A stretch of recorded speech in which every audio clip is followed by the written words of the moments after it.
मित्रों, एक बार फिर मेरे चैनल पर आपका स्वागत है। आज हम यात्रा करेंगे जनकपुर नेपाल की। जानकी मंदिर वहाँ का प्रसिद्ध महल है।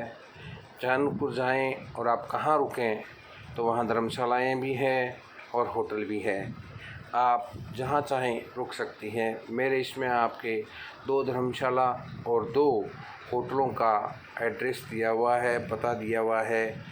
आप इनसे संपर्क करके और अपने वहाँ जाने से पहले अपनी बुकिंग करवा सकते हैं। जनकपुर नेपाल जाने के लिए सबसे नज़दीकी स्टेशन बिहार का जयनगर है। अभी हाल ही में जयनगर से जनकपुर रोड के लिए 2 अप्रैल से 22 से रेल सेवा शुरू की गई है। जयनगर से जनकपुर रोड की दूरी करीब 34 किलोमीटर है सड़क मार्ग से। इसमें 1.25 घंटा लगता है।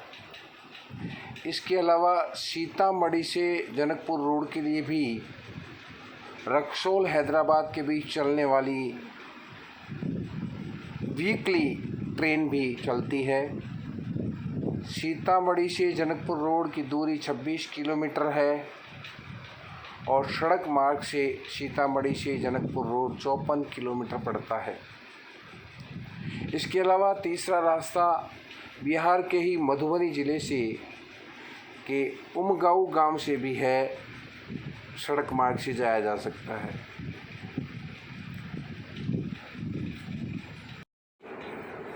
जनकपुर में यह है रतन सागर, जहाँ हम घूमने के लिए गए हैं।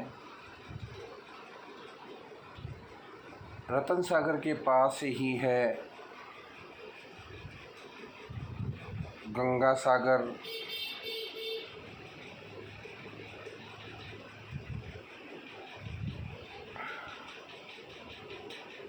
ये देखिए,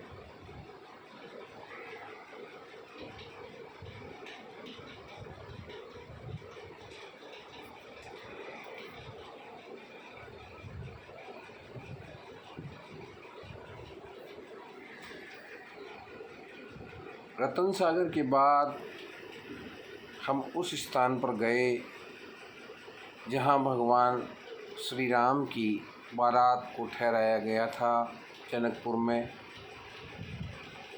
कहा जाता है कि यहाँ 6 महीने तक राजा जनक ने बारात की खातिरदारी की थी। ये वो स्थान है जहाँ बताया जाता है कि भगवान राम की बारात यहाँ आकर ठहरी थी। अब वहाँ मंदिर है।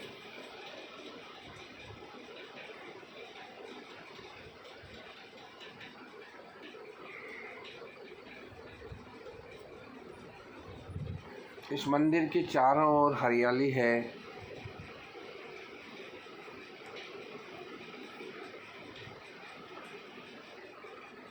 लोग दर्शन के लिए आते हैं।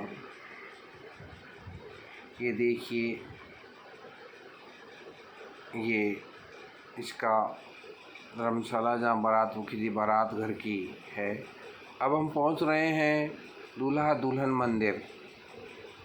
कहा जाता है कि शादी के बाद भगवान राम और सीता का यहाँ आकर रुके थे, इसलिए इसे दूल्हा दुल्हन मंदिर के नाम से जाना जाता है।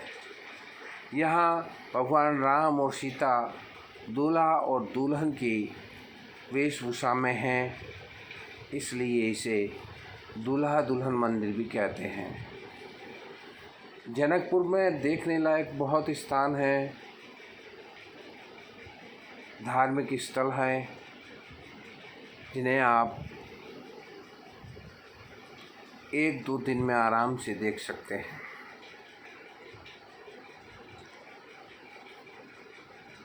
ये देखिए, दूल्हा दुल्हन मंदिर में ये संत महात्मा की मूर्ति लगी हुई है।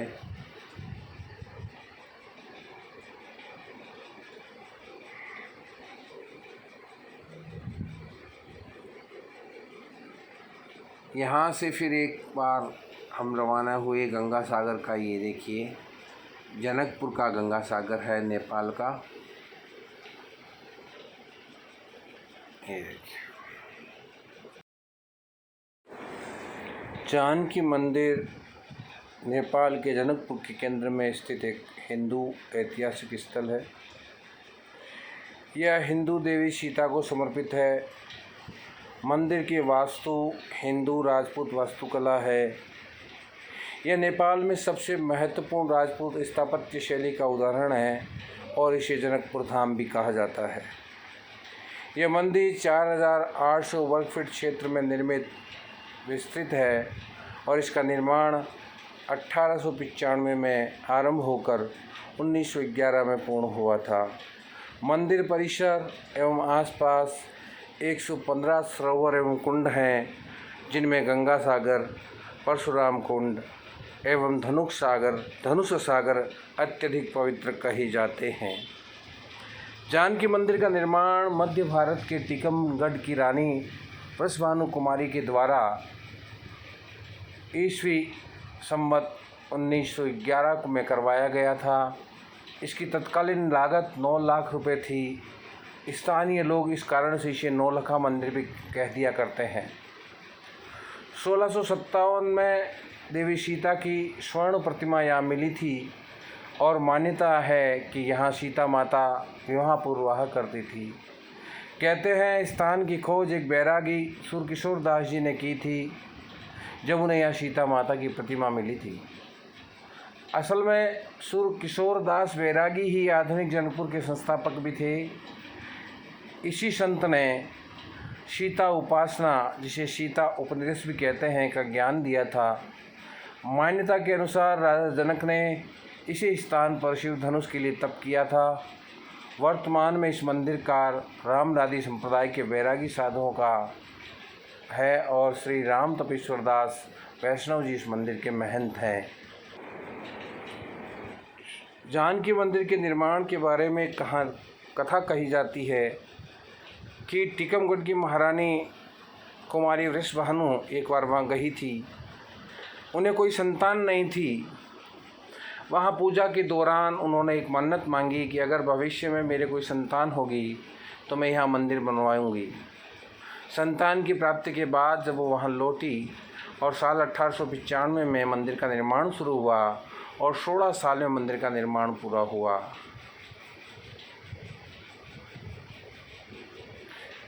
इस मंदिर में 12 महीने अखंड कीर्तन चलता रहता है। 24 घंटे सीताराम नाम का जप यहाँ लोग करते हैं।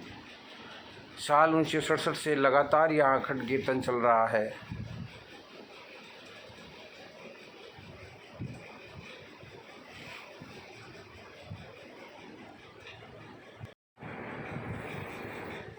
ये मंदिर मुख्य मंदिर है, जानकी मंदिर आप देख रहे हैं। हम जिस समय गए हैं वहाँ बड़ी भारी भीड़ थी। लोग दर्शनार्थी दर्शन कर रहे थे। इस मंदिर में संग्रहालय भी है, जहाँ भी हमने दर्शन किए। कि विशाल मंदिर, देखिए कि जानकी मंदिर परिसर है। ये देखिए इतना बड़ा मंदिर यहाँ जगह जगह बनी हुई है।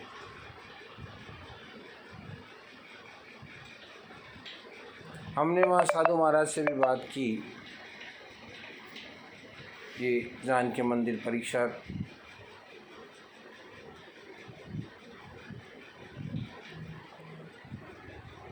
बहुत ही सुंदर और भव्य बना हुआ है। स्थापत्य कला का अद्भुत नमूना नेपाल में, जिसे जानकी मंदिर जनकपुरी या मिथिला भी कहा जाता है।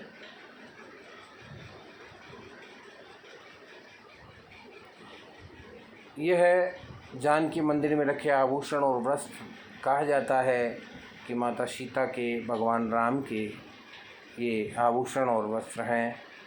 जब माता सीता का यहाँ विवाह हुआ था। इसके अलावा आभूषणों के अलावा, वस्त्रों के अलावा यहाँ बहुत ही दुर्लभ हाथ से बनाए हुए चित्र भी हैं।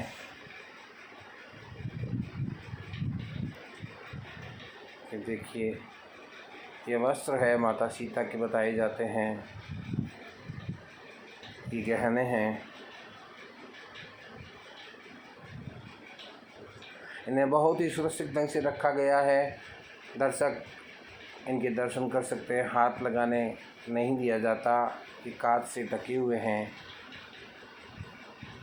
देखिए। और ये बहुत ही दुर्लभ चित्र हाथ से बनाए हुए विभिन्न संतों के हैं। तत्कालीन चित्रकारों ने, महाराजाओं ने इनको बनवाया होगा।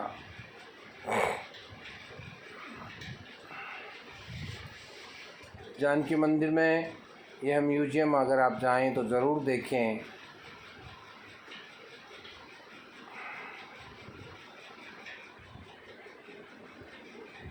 ये देखिए, ये पेंटिंग्स हैं।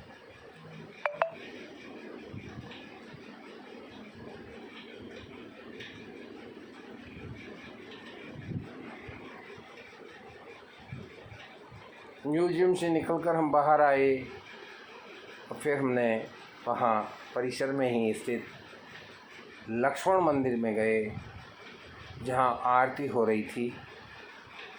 हमने उस आरती का आनंद लिया।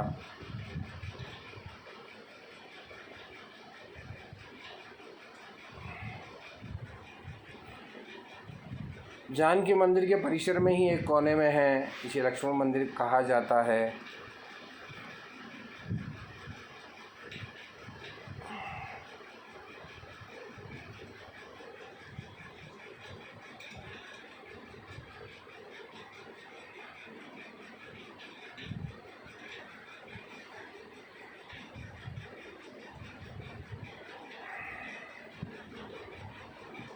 कुछ देर आरती में रुकने के बाद हम विवाह मंडप की ओर रवाना होंगे। लक्ष्मण मंदिर के सामने ही हनुमान मंदिर है। आरती चल रही है अभी। और ये देखिए, इसके ठीक सामने हनुमान मंदिर है। विभिन्न मंदिरों के दर्शन करने के बाद ये देखिए, जानकी मंदिर का बाहरी परिदृश्य, विहंगम दृश्य, बहुत ही सुंदर स्थापत्य कला का बेहद बेजोड़ नमूना आप इसे कह सकते हैं।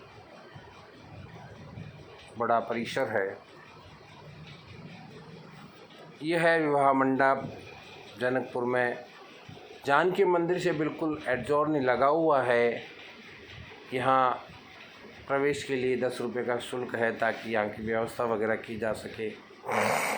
माता सीता और भगवान राम का विवाह माघ शुक्ल की पंचमी को हुआ था और इस दिन यहाँ मेला बढ़ता है। ये देखिए, नेपाल की कला।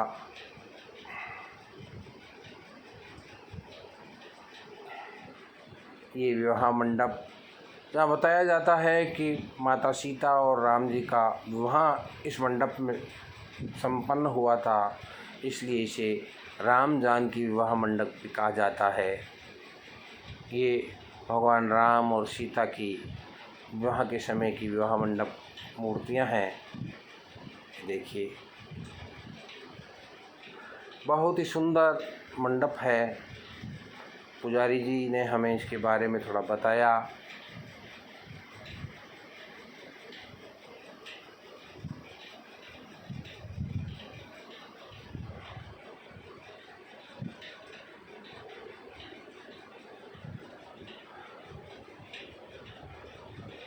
विवाह मंडप के आसपास बाग बगीचे, अन्य मंदिर भी हमने दर्शन किए। ये देखिए, बहुत ही प्राकृतिक सौंदर्य की छटा अच्छी, हरियाली चारों तरफ छाई हुई है, धूप खिली हुई है।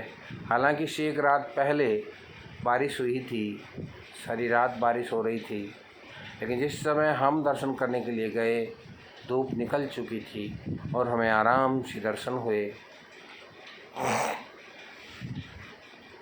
ये विवाह मंडप के आसपास अन्य छोटे मंदिर हैं, आप अगर वहाँ जाएं तो इन मंदिरों के दर्शन भी अवश्य करें, कुछ समय स्पेंड करें। बहुत ही शांतिपूर्ण स्थान है।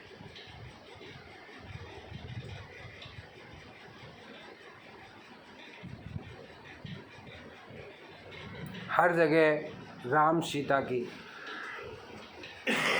मूर्तियाँ मिलेगी। देखिए, दूल्हा दुल्हन के रूप में है राम सीता। और ये मुख्य प्रवेश द्वार है। ये पूरा परिदृश्य विवाह मंडप का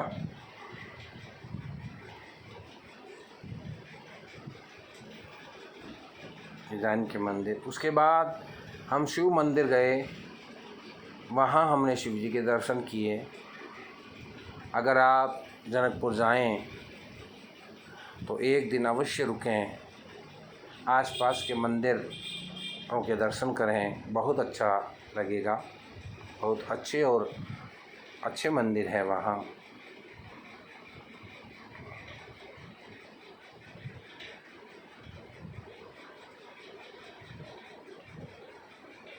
ये जनकपुर की सड़कें हैं।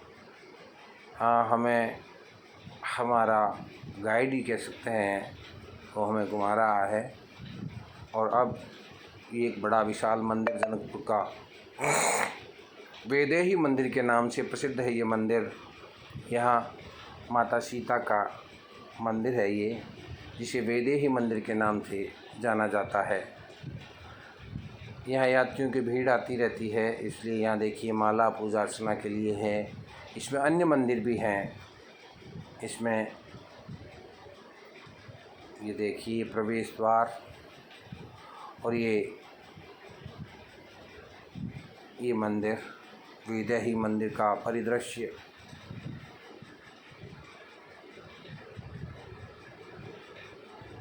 अलग ही तरह से बनावट है नेपाल के इन मंदिरों की। ये वैदेही मंदिर माता सीता का मंदिर इसे कहा जाता है। देखिए आप,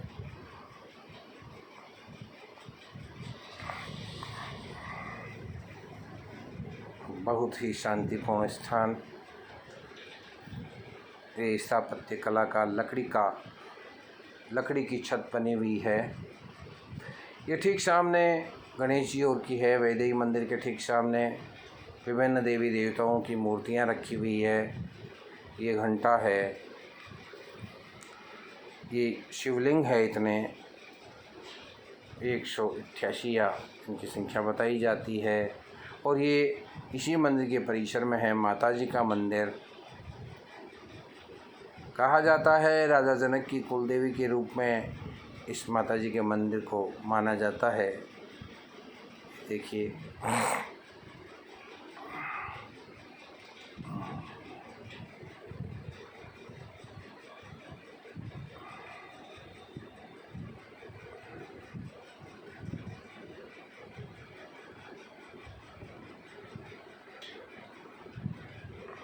ये माता जी के दर्शन बहुत ही सुंदर।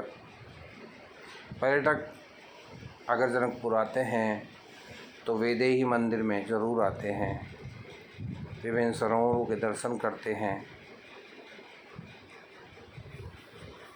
जनकपुर धाम आने के लिए आपके पास वैसे तो एक दिन पर्याप्त है, और अगर आप आसपास के क्षेत्रों को भी देखना चाहते हैं तो आपके पास एक दिन एक्स्ट्रा होना चाहिए। अलग होंगे तो आप अच्छे से कर सकते हैं।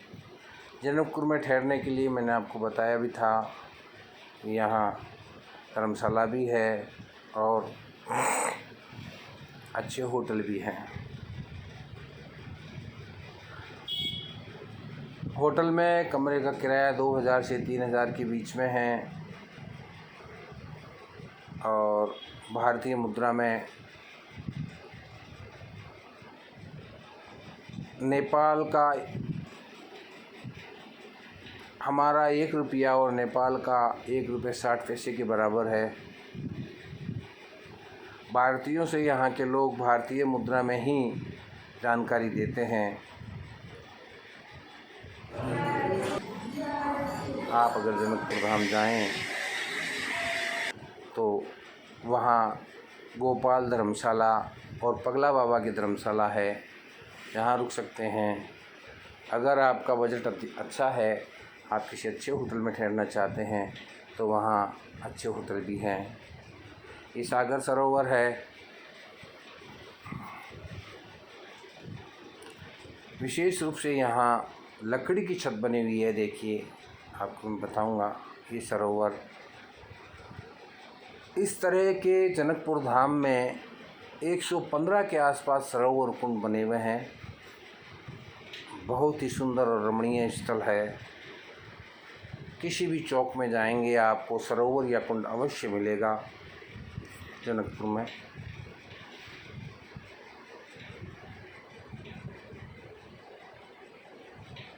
ये देखिए, चारों तरफ घाट बने हुए हैं, लोग स्नान भी करते हैं इसमें। ये देखिए, ये लकड़ी की छत है।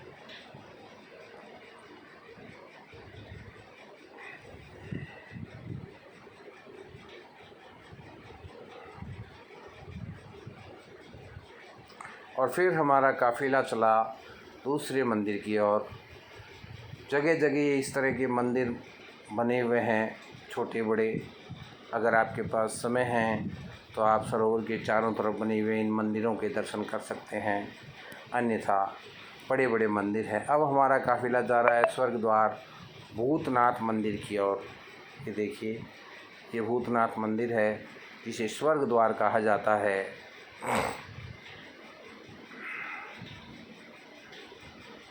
जिसके ठीक सामने सरोवर है।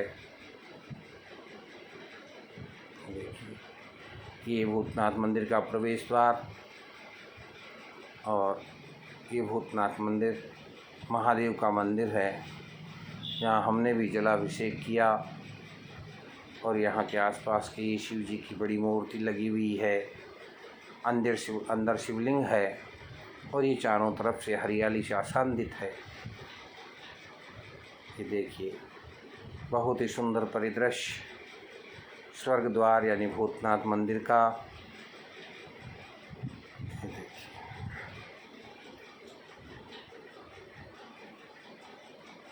यहाँ हमने पूजा अर्चना की, जलाभिषेक किया।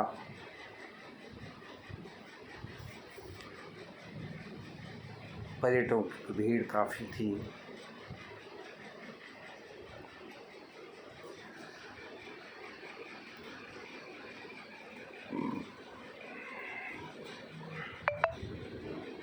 मित्रों, अगर अभी तक आपने मेरे इस चैनल को सब्सक्राइब नहीं किया है तो प्लीज़ प्लीज़ प्लीज़ सब्सक्राइब कीजिए, ताकि मैं और अच्छे वीडियो बना सकूं और आपको विभिन्न स्थानों का भ्रमण करा सकूं। आपके प्रोत्साहन से ही ये संभव है।